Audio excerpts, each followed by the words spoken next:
नमस्कार दोस्तों, आप लोगों के साथ मैं हूं सिद्धेश्वर और आप लोग देख रहे हैं मेरा YouTube channel my birds my love. मैं आप सभी दर्शक और सब्सक्राइबर्स को मेरे चैनल में हार्दिक स्वागत करता हूं एक नए वीडियो के साथ। दोस्तों, एक पिछले वीडियो में मैंने कॉकटेल्स के कुछ साधारण बीमारियों के बारे में और उसके समाधान के बारे में आप लोगों से डिस्कस किया था। तो वो वीडियो बहुत ज़्यादा लंबा हो गया था, इसीलिए मैंने तब बताया था आप लोगों को कि माइट्स भी एक कॉमन प्रॉब्लम है कॉकटेल्स का, लेकिन उसके बारे में मैं अलग वीडियो बना के आप लोगों को पेश करूंगा। तो दोस्तों, आज का जो मैं ये वीडियो बना रहा हूँ ये है माइट्स के बारे में। तो दोस्तों, सबसे पहले हमें ये जानना है कि माइट्स चीज़ क्या होता है और वो हमारे बर्ड्स को कैसे नुकसान पहुँचाता है। तो दोस्तों, माइट्स है एक तरह का पैरासाइट, जो बंगाली में हम लोग परोजीवी कहते हैं। मतलब ये एक प्राणी के शरीर में या कुछ पेड़ पौधे के शरीर में या फूल में वो घुस जाता है और उधर से अपना खाना लेता है और वो जिस चीज़ के ऊपर वो रहता है उसको धीरे धीरे नष्ट कर देता है। जैसे कि इंसान में जो पाया जाता है लाउस, उकुन जो होता है, वो इंसान के शरीर में या माथे में एक तरह का पैरासाइट है। तो इसी तरह का पैरासाइट बर्ड्स के शरीर में भी आ जाता है कभी कभी, और कुछ कुछ पैरासाइट्स तो एकदम छोटा माइक्रोस्कोपिक होता है जो हमें लगभग नज़र ही नहीं आता। जैसे कि लीजिए स्केलीफेस माइट्स, वो बर्ड्स के शरीर में पाए जाते हैं, खास करके कबूतर या बजीज के शरीर में पाए जाते हैं। ये एक माइक्रोस्कोपिक पैरासाइट है। तो दोस्तों, माइट्स अगर हमारे पंछी के शरीर में आ गए और सही तरीके से या सही समय से हम लोग उसका कुछ इलाज ना कर सके तो वो बर्ड्स को मार भी सकता है।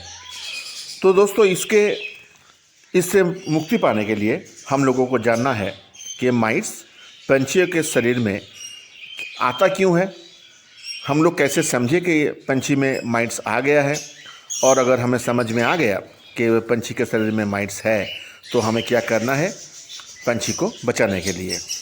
यही सब आज मैं इस वीडियो में डिस्कस करूंगा दोस्तों। लेकिन उससे पहले मैं आप लोगों को अनुरोध करूंगा, अगर आप मेरे चैनल में नए हो तो मेरे चैनल को सब्सक्राइब कर लीजिए और दोस्तों में शेयर भी कीजिए। लाइक्स और कमेंट से हम लोगों को बताते रहिए कि ये वीडियो आप लोगों को कैसा लगा, और जो बेल आइकन है वो भी प्रेस कर देना ताकि जब भी मैं कोई नई वीडियो अपलोड करूँ तो आप लोगों को उसका नोटिफिकेशन भी मिलता रहे।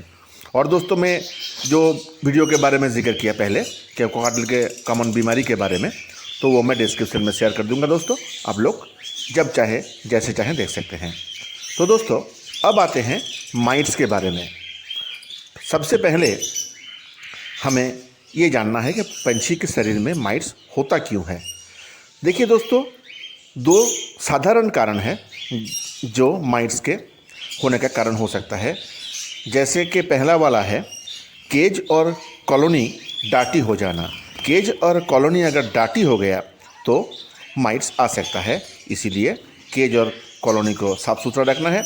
और दूसरा कारण है दोस्तों विटामिन ए का स्कार्सिटी, मतलब विटामिन ए कम जाना। अगर पंछी के शरीर में विटामिन ए घट जाएगा तो ये भी माइट्स का एक कारण हो सकता है।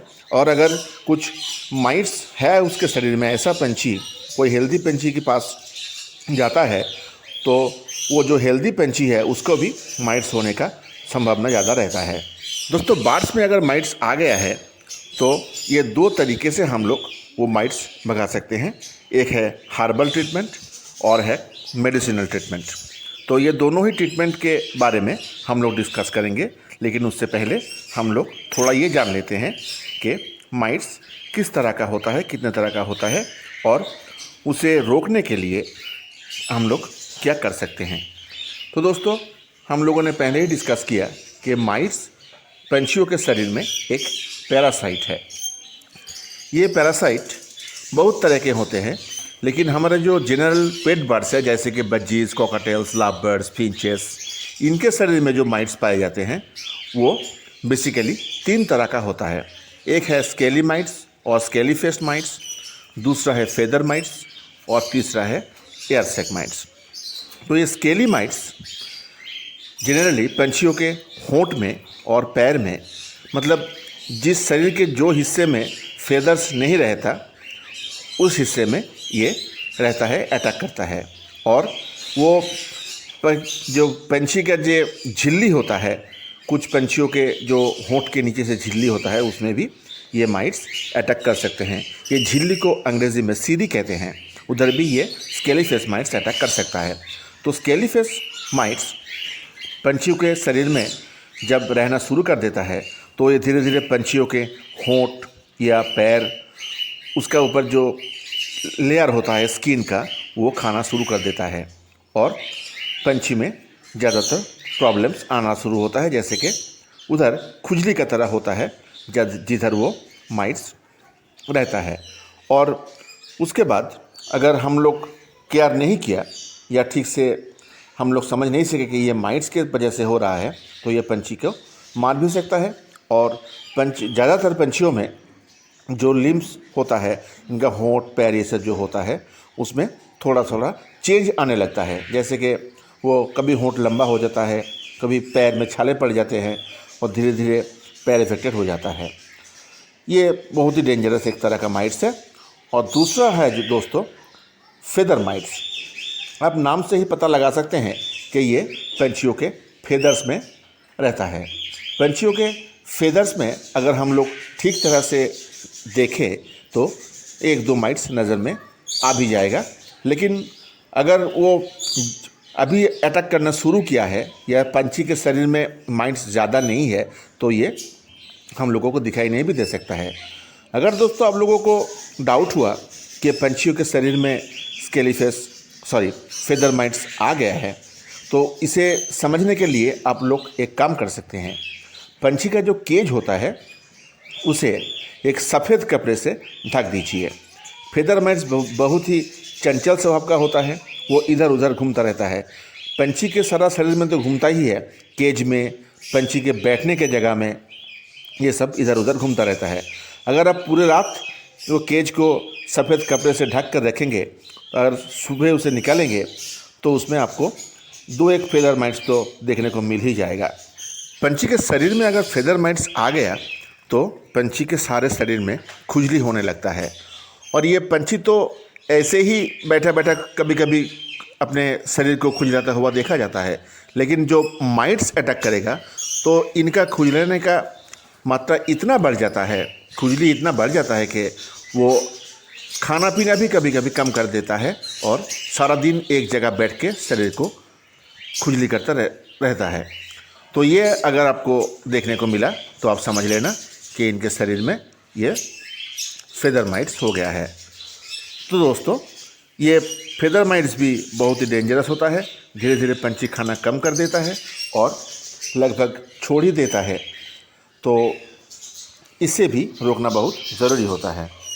दोस्तों इन दो माइट्स से भी डेंजरस होता है एयर सैक माइट्स।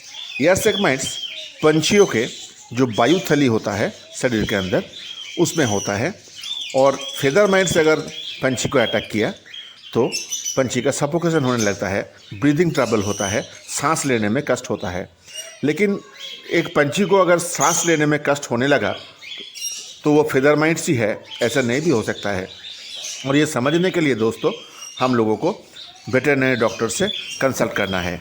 एकदम पहले ही आप लोग नोटिस किया कि उनको ब्रीदिंग ट्रबल है तो ठंड लगने की भी लक्षण हो सकता है, लेकिन डॉक्टर से कंसल्ट कर लेना ही अच्छा रहता है अगर पंछियों में ब्रीदिंग ट्रबल देखा गया। तो दोस्तों ये माइट्स का तोड़ क्या होता है अब हम लोग ये डिस्कस करेंगे, लेकिन उससे पहले दोस्तों थोड़ा जान लेते हैं कि कैसे हम माइट्स को रोक सकते हैं। दोस्तों अंग्रेज़ी में एक कहावत है, prevention is better than cure. मतलब ट्रीटमेंट करने से या अच्छा करने से बेहतर ये होता है कि अगर हम उसे रोक सकें। तो दोस्तों पहले देखते हैं हम कैसे माइट्स को रोक सकते हैं। दोस्तों पहले माइट्स को रोकने के लिए जो एकदम पहला स्टेप है वो है केज को हेल्दी और साफ़ सुथरा रखना। हफ्ते में एक दिन केज को पूरी तरह से क्लीन करना है। अगर हो सके तो रोज़ ही आप लोग क्लीन कर सकते हैं, लेकिन कभी कभी ऐसा हो नहीं जाता, कुछ ना कुछ काम हम लोग सभी करते हैं तो इतना ध्यान नहीं दे सकते हैं पंछी को। लेकिन कम से कम हफ्ते में 1 दिन तो वो करना ही है। और उसके साथ साथ दोस्तों, ये जो जीवाणुनाशक होता है, जैसे कि डेटॉल स्प्रे होता है, डेटॉल होता है, और कुछ चीज़ें भी है जो आज मैं बताने वाला हूँ आपको, ये आप लोग स्प्रे कर सकते हैं।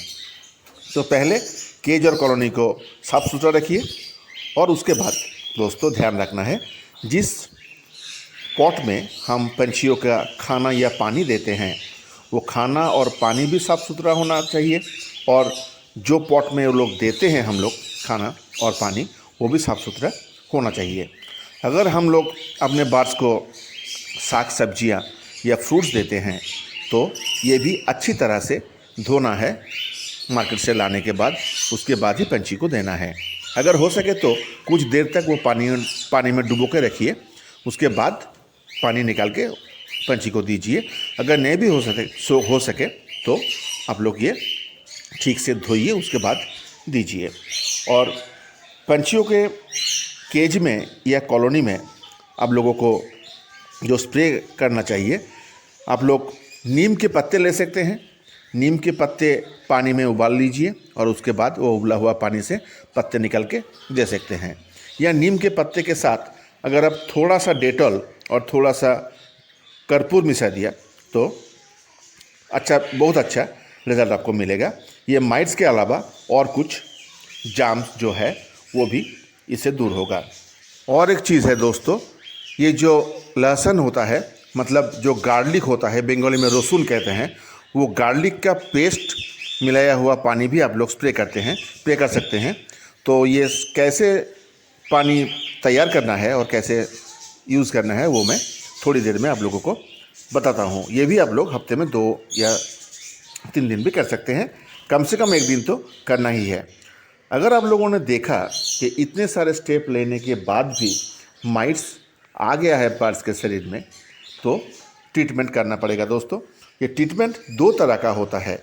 एक है हर्बल ट्रीटमेंट, जो पेड़ पौधे से पाए हुए चीज़ के द्वारा जो किया जाता है, और दूसरा है मेडिसिनल ट्रीटमेंट। तो दोनों ही आज मैं आप लोगों से शेयर करूंगा दोस्तों। देखिए दोस्तों, माइट्स के ट्रीटमेंट में जो सबसे अच्छा चीज़ है वो है लहसुन या रसून या गार्लिक। ये गार्लिक में एलिसिन रहता है, जिसका साइंटिफिक नेम या वैज्ञानिक नाम है थायोसाल्फेनेट। ये तैयार होता है गार्लिक के अंदर, एलिसिन जो है ये तैयार होता है गार्लिक में उपस्थित एक एंजाइम से, जिसका नाम होता है एलिनेस। ये एलिनेस नाम का जो एंजाइम होता है, इससे एलिसिन तैयार होता है जो गार्लिक में रहता है। इसीलिए ये गार्लिक एंटी फंगल है और माइट्स भी रोकने में बहुत ही कामयाब तरीका है। लेकिन दोस्तों, ये गार्लिक अगर आप केज या ब्रीडिंग बॉक्स में ऐसे ही रख देते हैं तो इससे आपको कोई उपकार नहीं मिलेगा, क्योंकि गार्लिक का जो उपकारी भूमिका होता है वो हम लोग पा सकते हैं उसे काटने के या पेस्ट करने के बाद। उसे छुरी से छोटा छोटा टुकड़ा करके काटना है, या ग्रेटर में ग्रेट करना है, या तो पेस्ट बनाना है, तभी हम उसका जो पॉजिटिव इफ़ेक्ट है, जो उपकारी भूमिका है, वो हम लोग एफोर्ड कर सकते हैं। तो दोस्तों, गार्लिक कैसे प्रिपेयर करना है ये मैं अभी आप लोगों को इस वीडियो में बताता हूँ।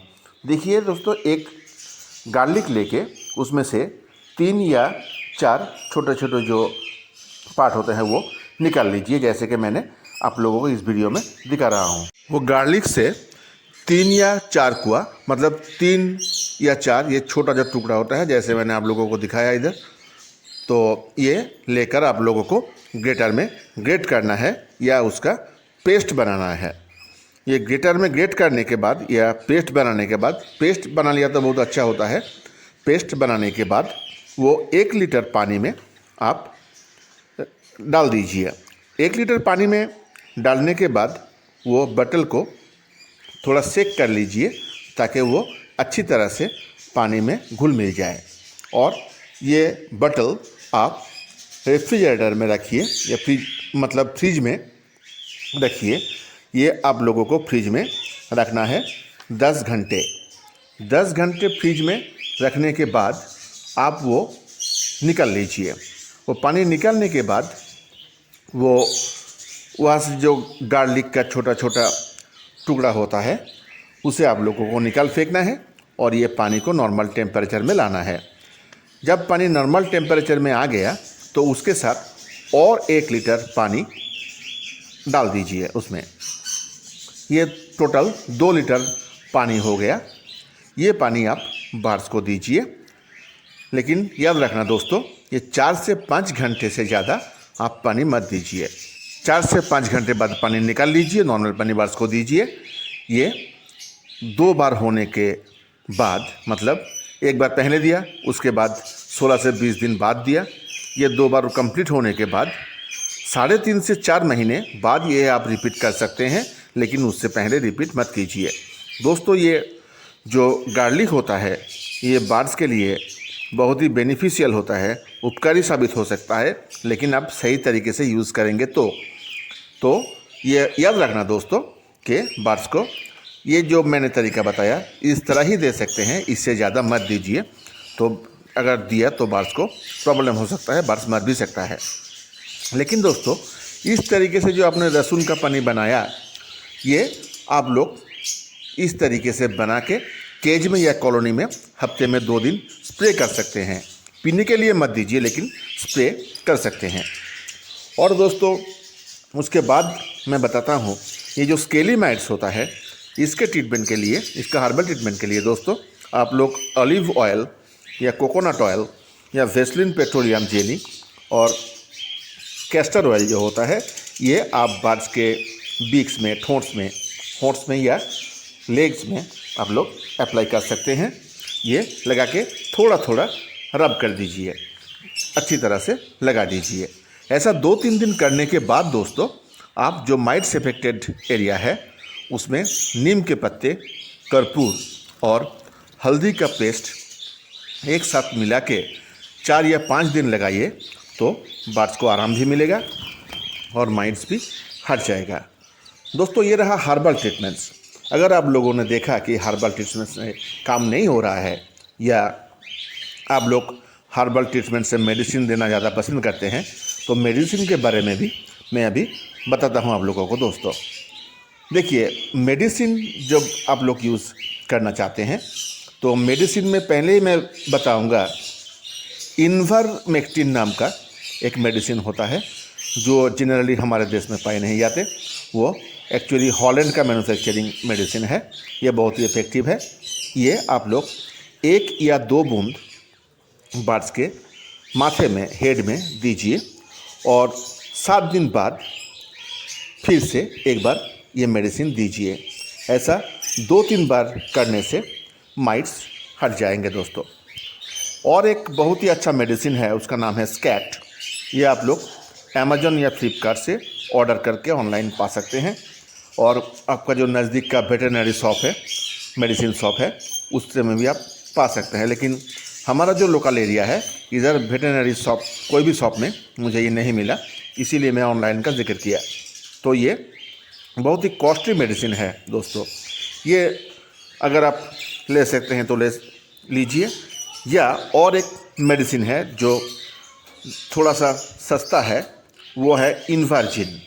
इन्वर्जिन भी माइट्स के लिए बहुत ही इफेक्टिव है। ये मेडिसिन आप लोग बार्स को लगा सकते हैं दोस्तों। उसके माथे में, गले में, विंग्स के नीचे और पैर में जिस हिस्से से वो फेदर्स निकलना शुरू होता है उस हिस्से में लगा दीजिए। एक बार लगाने के बाद 7 दिन बाद फिर से लगाइए। ऐसा 2-3 बार रिपीट करने से दोस्तों आप लोगों को बेनिफिट ज़रूर मिलेगा। और दोस्तों, पंछी का जो केज या कॉलोनी है उसके चारों तरफ या केज में भी आप लोग एसीमेक 1% नाम का एक मेडिसिन यूज़ कर सकते हैं। 2.5 से 3 ml एसीमेक 1% 1 लीटर पानी में मिलाकर आप लोग स्प्रे कर सकते हैं। तो दोस्तों, गार्लिक का जो वाटर है वो भी स्प्रे कर सकते हैं, और नीम के पत्ते, कर्पूर या मिला के जो वाटर बनाया वो भी स्प्रे कर सकते हैं। ये मेडिसिन मैंने जो बताया वो भी आप लोग यूज़ कर सकते हैं, और ये जो एसीमेक 1% है ये भी आप लोग यूज़ कर सकते हैं स्प्रे करने के लिए। तो दोस्तों, माइट्स का जो अंडा होता है वो 18 से 20 दिनों में हैच हो जाता है। इसीलिए माइट्स आप लोग पूरी तरह से अगर हटाना चाहते हैं तो 7 से 10 दिन में आप लोगों को ये स्प्रे का रिपीट करना है और मेडिसिन भी रिपीट करना पड़ता है। मैं फिर से बताता हूँ दोस्तों, गार्लिक का जो पानी बनाकर बर्ड्स को पीने के लिए देना है वो आप 16 से 20 दिन के बाद ही रिपीट करना और 2 बार यूज़ के बाद, मैंने जितना देर बताया उसके बाद ही यूज़ करना, उससे पहले यूज़ मत करना। तो दोस्तों, और एक बात, बर्ड्स का जो ब्रीडिंग बॉक्स होता है, जिस बॉक्स में हम लोग नेस्टिंग मटेरियल्स हम लोग डालते हैं जैसे कि कॉकाटेल्स का, लव बर्ड्स का, तो उसमें आप लोग नॉटिक्स नाम का एक पाउडर होता है और एरिना एपी नाम का भी एक पाउडर होता है। ये 2 पाउडर थोड़ा थोड़ा दे दीजिए और उसके साथ थोड़ा सा नीम पाउडर ऐड करके दीजिए। उसके बाद नेस्टिंग मटेरियल्स दीजिए, तो बॉक्स में माइट्स होने का चांस 99.9% नहीं रहेगा, क्योंकि मैंने खुद ऐसा करके देखा है कि बॉक्स में कोई माइट्स, मेरा जो 4-5 साल का एक्सपीरियंस है उसमें नहीं था, माइट्स नहीं हुआ ब्रीडिंग बॉक्स में। तो दोस्तों, बहुत ज़्यादा टाइम ले लिया मैं आप लोगों का। आशा करता हूँ आज का जो डिस्कशन है आप लोगों को अच्छा लगेगा और आपका काम भी आएगा। कुछ पूछना है दोस्तों, कुछ बताना है तो कमेंट में ज़रूर लिखिएगा। अच्छे रहिए दोस्तों, अपने बर्ड्स को भी अच्छे रखिए। नमस्कार दोस्तों।